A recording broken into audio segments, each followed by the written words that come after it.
Hey everyone, welcome to the UkeStuff channel and welcome to this full UkeGuide review of the Kohala KOGS Soprano Ukulele.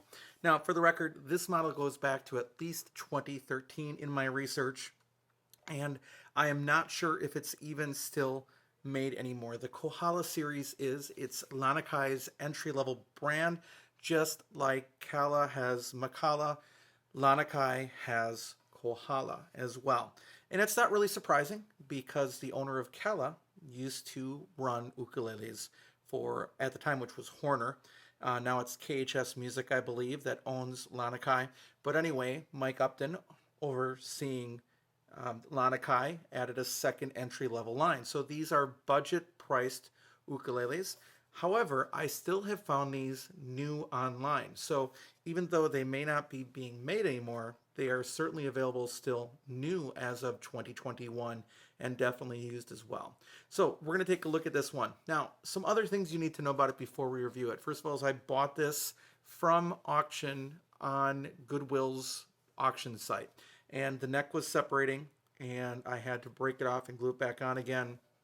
The neck actually wasn't separating too bad, but it's glued better now. And one of the things that I found out when I took off the neck is that the body itself is stapled under the neck, and that might have been part of the reason why it's separated. The staples might have been pushing out when they went to glue it on originally. It also came with beer stickers, so I got those stickers off and cleaned it all off. And so it was used. I did break it to fix it, and I'm not even sure I would still call it ultimately super playable. Yeah, we'll get into the full review of it. Now, as I make this review, please note that this is on an instrument that came to me sort of broken. It just had really super high action. Now it just has too high of action, but I really can't get it much lower at the saddle without, just having it resting on the bridge, which you don't want as well. So just do keep in mind that this, again, is a review of an instrument that was damaged and had to be repaired to be more playable. Could other Kohalas be fine? The answer is absolutely yes. Maybe that was just this one, but also I think some of the things we're going to talk about will probably be true of the Kohala series, which has not been refreshed. Lanakai refreshed their entire ukulele series, I think, at the beginning of 2017 to a completely new look, new standards, everything else. The Kohala series, as far as I know, is still the same Kohala series that has been produced for many, many years. So what we're going to do is we're going to look at some subjective issues with the instrument, then we'll look at specifications, then I'll summarize and offer a rating of the instrument. So in terms of cost, the brand new ones that I'm finding these are selling for $40, $39.99. And I think you can find them used often in the $20 to $25 range. Let's go right to value. You don't get a bag with it. All you do is get the ukulele. This one actually did come in the box, which surprised me as it came from the auction, even with the stickers on it and everything else. However, when you talk about value, there are some much better ukuleles, either for about $10 to $15 more, or even some from the new price that are like $15 less that I would recommend before this one. So the value, you're not getting as much for your money as you could be. So the price exceeds the value here, especially as we talk about the build quality in a second. So let's talk about the build quality. I'm not a big fan of this finish. It's a sort of plasticized paint finish. It's a flat finish. It does offer good grip to the player versus the shiny entry-level sopranos that you see. But yeah, it almost feels like it's sort of plastadipped. It's not. It doesn't have that plasticky feel to it, but it no longer feels like a wood instrument. And even though it is laminate, it's still made out of wood. It feels like it could be almost plasticized ultimately. So not a big fan of the finish. So more importantly, however, is sort of the build in general. Now, whether or not the neck separation that I was seeing was originally with the instrument when it was bought, I don't know. No matter what, the action was super high at the nut. The action was super high on the bridge. I had to work quite a while to get those to an acceptable point. And these tuner buttons are ginormous. And in fact, if you saw me tune up the instrument at the beginning of this video, you'll see that I was having trouble because these tuning knobs won't fit into my automatic tuner that I always use, the Jerome Smart Tuner, which handles guitar tuners quite well. That's how thick and wide and bulky these tuners are. Believe it or not, the balance isn't too bad with that considered, but still ginormous, very unattractive tuners on this. Yeah, to the point that I can't tune them with my automatic tuner. Now, what really is telling with this instrument is on the inside. So let's take a look at the build quality with the internal UCam. All right, let's take a look at the inside of the Kohala ukulele. Now looking inside, you can see it is very inexpensive plywood that's used to create it. You can just see it. You can see the glue mess on the inside. There is horizontal supports, no vertical supports, and there you can see the bridge plate. And the bridge is just glued on, not screwed in, which is just fine. But it's a very inexpensive build ukulele. You do have a tail block on the bottom, and you can see the brace on the bottom of the ukulele. You do have straight kerfing on the sides, which some inexpensive ukuleles do not have. All right, let's take a look at the upper bout. All right, looking at the upper bout here, you can see, again, the inexpensive plywood. The real sad part here is that you can see the overspray on the inside. So it wasn't really carefully sprayed at all. It was just sprayed in, and you can see that spray also on the top of the instrument on the inside as well. That's unfortunate, and it appears even on the support of the neck block, it appears on that horizontal brace, and it appears on the inside of the ukulele. Then looking over here, you can see some large blobs of glue and just more of that very simple construction. So overall, the construction itself isn't horrible, but there are some unfortunate cost-cutting measures, such as the overspray and the big globs of glue. All right, and that's our quick look at the Kohala KOGS Soprano Ukulele. All right, we're back. So you saw what the wood looks like on the inside. Really low quality laminate, overspray on the inside. And the other thing I didn't mention is, and I didn't adjust the nut at all, the nut doesn't line up with the edge of the ukulele on this side. I don't know if you can see that in the video or not, but there is a gap of about about 1/8 of an inch of where so the nut is, it's not really much over on this side, so the nut is too short to fill the whole fretboard up there. So that's kind of disappointing too. Yes, of course there were sharp fret ends, but with an instrument that's this old, and you never know, by the way, how old an instrument is. Just because the model's been around since 2013, you never know. Now, these strings as well, and we'll talk about those when we get to quality, these strings may be the original strings that came with it whenever it came with those strings. So we'll talk about that when we get to sound. So I think there are critical issues here that I think you want better laminate. I think you want a better ukulele that's built better than this one is. So again, does that mean that Kohalas today are built in the same way? The answer is no, but it does give you some things to look for before you buy. So if you're looking at a Kohala today, I would do a little bit of investigation with it before you purchase it. I would look a little more deeply into it first, and then if you see that it looks good to you, go for it. Now, in terms of appearance, I've already told you I'm not really a big fan of this finish. Just not a fan of it. The sound hole rosette, which is just a transfer, I mean, I guess it's okay. I think you could have done without it, quite honestly. And again, these tuners are just not, they're just too large. They're giant. And I just would choose something else for that. Almost looks like they were taken off of a classical guitar and thrown on there, but that can't be the case because then your post would be longer. Now, in terms of availability, yes, you can find the KOGS available even today, brand new, and used, of course, as well. Now, in terms of playability, the neck actually, for a C-shaped neck, has a little bit of a flatter profile, which is actually kind of pleasing if it wouldn't be on that same paint that's on the rest of the instrument. The nut width is about 35 millimeter. The action was just so incredibly high. So it was basically unplayable out of the box that I got. And I have a suspicion that the action has been that high since the beginning, even if the neck had started pulling away a little bit.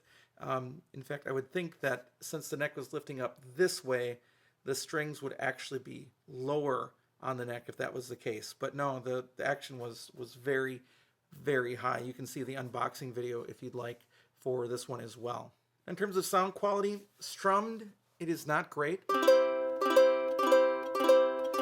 Very boxy laminate sounding.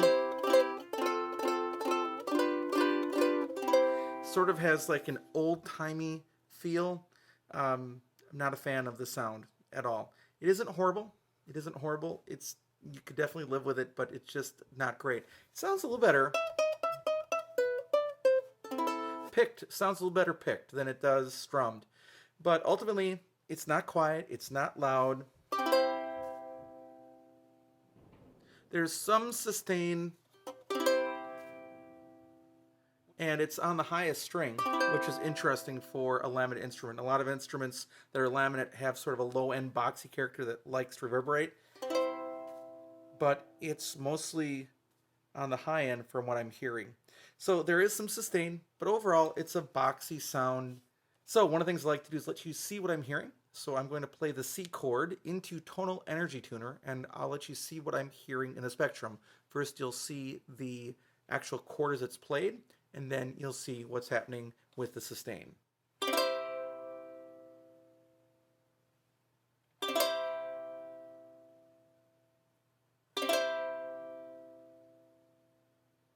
All right, now that we've talked about the subjective issues with the ukulele, let's go into the specifications. It is a soprano ukulele, and the scale length is just longer than 13.5 inches. I think it's 13.6875 inches from nut to saddle.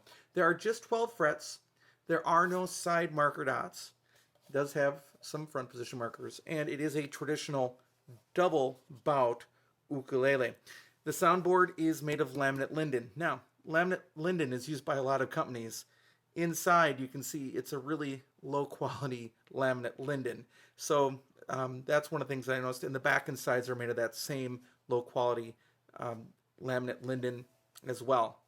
The fretboard is rosewood, as is the bridge. The fretboard is a flat fretboard with no particular radius, which is what you'd expect at this price point. The bridge is a tie bar bridge as well, and the saddle and nut are made out of, it looks like perhaps a new bone. At the very least, it's probably synthetic, and the saddle is not compensated. The finish is made out of a flat paint that, again, for the third time in the video, that I'm not a really big fan of. The overall length is 20.5 inches, and it weighs only 14.8 ounces. Imagine how little it would weigh without those tuners on it. Speaking of those tuners, they are open-geared, ginormous buttons, again, that won't even fit properly into my automatic tuner. The action at the 1st fret and the action at the 12th fret, I can't give you for what they actually come with set as the factory. Both are higher than I'd like now, and I can't really take them any lower without causing buzzing or additional buzzing with the instrument. So again, action was extremely high out of the box that I received, and I would be suspicious that it's always been that way. The nut width is 34.90 millimeters, and the nut does not quite align on the fretboard, and nor does it look like it can actually fully align with the fretboard. The space between strings at the 1st fret is 8.74 millimeters, pretty common, 28.33 millimeters G to A, which is also pretty common.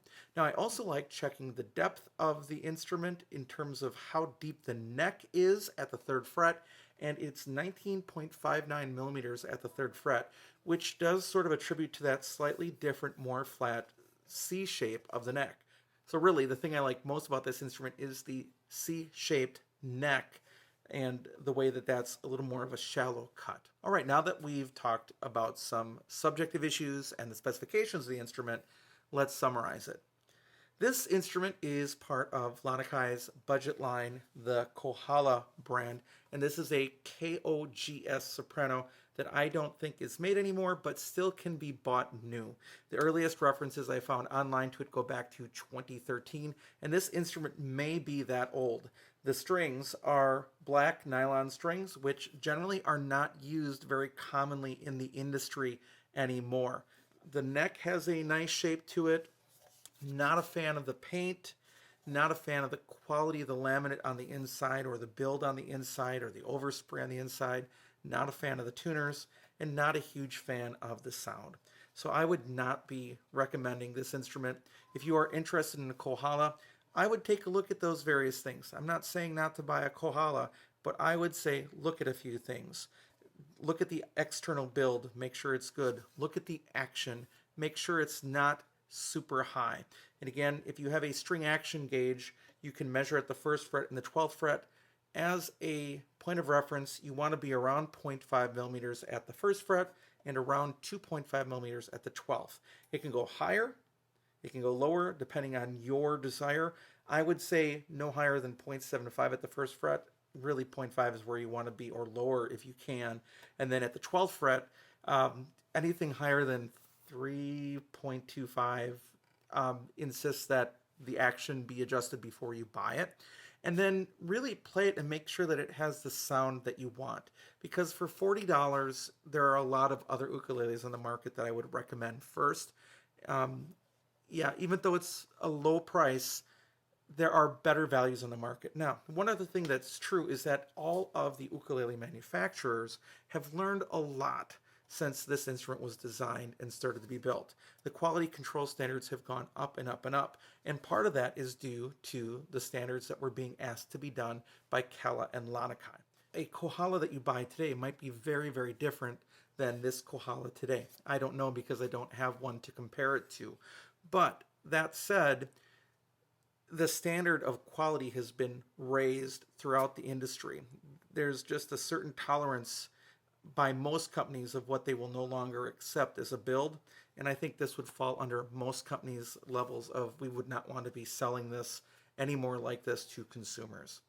So, as I give ratings, this one unfortunately is a 1 out of 5 for me. I would not recommend this model to anybody.